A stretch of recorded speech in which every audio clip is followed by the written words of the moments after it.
mengapa Pancasila disebut sebagai dasar negara. Pancasila sebagai dasar negara kita dirumuskan dari nilai-nilai kehidupan masyarakat Indonesia yang berasal dari pandangan hidup bangsa yang merupakan kepribadian bangsa dan perjanjian luhur serta tujuan yang hendak diwujudkan. Karena itu Pancasila sebagai ideologi negara. Kalian sadar gak sih kenapa dalam Pancasila terdapat lambang bintang yang artinya ketuhanan yang Maha Esa? Simbol bintang pada sila pertama dimaksudkan sebagai sebuah cahaya yang mengandung makna sebuah cahaya atau nur. Bintangnya memiliki 5 sudut, maksudnya untuk menerangi dasar negara yang 5 dan tujuan negara yang 5. Sedangkan warna hitam melambangkan warna alam atau warna asli. Kenapa kemanusiaan yang adil dan beradab disimbolkan dengan bentuk rantai? Kita sadari mata rantai berbentuk segi empat, yaitu melambangkan laki-laki, sedangkan lingkaran melambangkan perempuan. Mata rantai yang saling berkaitan pun melambangkan satu sama lain dan perlu bersatu sehingga menjadi kuat seperti rantai. Dalam Pancasila, makna apa sih yang terkandung dalam simbol pohon beringin? Mungkin makna yang terkandung pada pohon beringin yang pertama, menjaga persatuan dan kesatuan negara Republik Indonesia. Yang kedua, rela berkorban demi bangsa dan negara. Yang ketiga, cinta akan tanah air.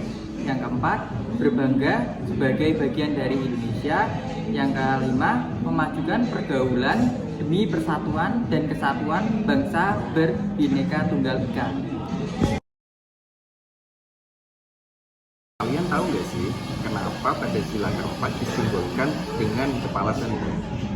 Karena kepala benteng merupakan hewan sosial yang suka berkumpul seperti halnya musyawarah, di mana orang-orang harus berkumpul untuk mendiskusikan sesuatu.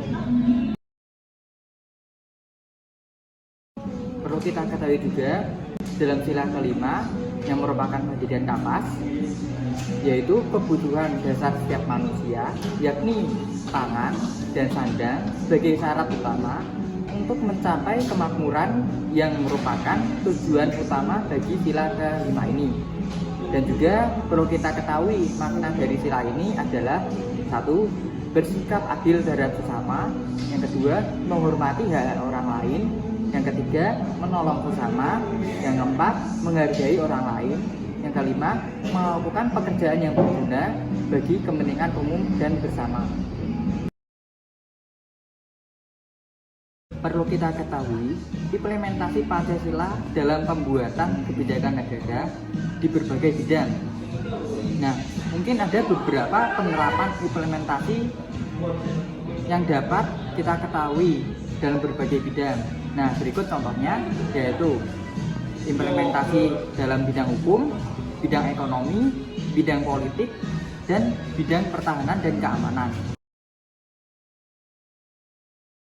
Fungsi Pancasila sebagai dasar negara yang dimana sebagai pandangan hidup bangsa adalah landasan yang digunakan baik dalam kehidupan pribadi maupun dalam interaksi sosial antar manusia dan dalam hubungan dengan alam.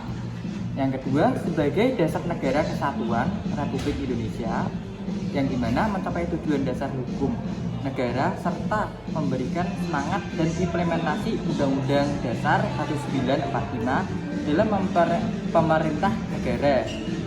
Yang terakhir, sebagai ideologi bangsa dan negara. Nah, ideologi dapat digambarkan sebagai kumpulan pemikiran, keyakinan, gagasan, dan pandangan yang mencakup bidang politik, sosial, kebudayaan, sampai keagamaan. Kesimpulannya, Pancasila sebagai dasar negara tercantum dalam pembukaan Undang-Undang Dasar 1945. Pancasila memiliki fungsi sebagai pijakan dasar bagi semua kebijakan yang diambil oleh pemerintah dan lembaga-lembaga negara. Sebagai simbol integrasi dan kesatuan bangsa Indonesia yang terdiri dari suku, agama, dan adat istiadat, serta sebagai dasar bagi pembangunan ekonomi Indonesia.